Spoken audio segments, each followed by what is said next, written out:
உடல் உறுப்பு தானம் செய்வதால் குறைந்தது ஒரு 6 பேர் அவர்களுடைய இதயம், மூளை, கிட்னி போன்ற உறுப்புகளை பயன்படுத்தி உயிரோடு வாழ்வார்கள் என டாக்டர் சரவணன் தெரிவித்தார்.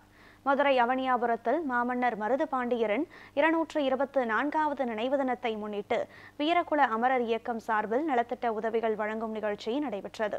அதிமுக மருத்துவர் அணி மாநில செயலாளர் டாக்டர் சரவணன் தலைமையில் நடைபெற்ற இந்த நிகழ்ச்சியில் உடல் உறுப்பு தானம் செய்யப்பட்டவர்களுக்கு பாராட்டுகளும் நலத்திட்டங்களும் வழங்கப்பட்டன.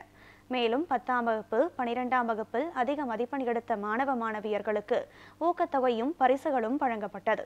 மேலும் உடல் உறுப்பு தானத்தை அரசிடம் பதிவு செய்தால் அவர்கள் இறந்த பிறகு அவர்கள் உடல்கள் மருத்துவக் கல்லூரிக்கு வழங்கப்படும்.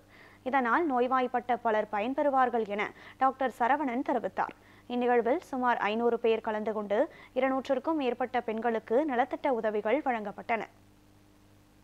மாமன்னர் மருது பாண்டியர்களுடைய 224வது குரு பூஜை விழாவை ஒட்டி இன்னைக்கு அவனியாபுரத்தில் வீரகுல அமரர் இயக்கம் சார்பாக தம்பி முருகன் அவர்கள் மிகப்பெரிய ஒரு நிகழ்ச்சியை ஏற்பாடு பண்ணியிருக்கிறார்.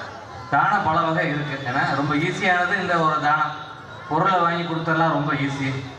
நம்மளை நாமே வருத்தி கொடுக்கக்கூடிய தானம்ன்றது ரத்த தானம். அன்னதானம்லாம் ஈஸியாக போட்டுடலாம். ரத்த தானம்ன்றது ரொம்ப ஒரு கஷ்டமான விஷயம். நம்ம இது இப்போ அரசு மருத்துவமனையில் பதிவு பண்ணி வச்சிட்டோம் அப்படின்னா அவங்களே இந்த காரியங்களை நம்ம பண்ணி முடித்த உடனே, சாஸ்திரங்களை பண்ணி முடித்த உடனே அந்த உடம்பு மதுரை மெடிக்கல் காலேஜுக்கு எடுத்து கொண்டு போயிடுவாங்க. ரத்த உறவுகள் மட்டும்தான் உடல் உறுப்பு தானத்தை பண்ண முடியும்.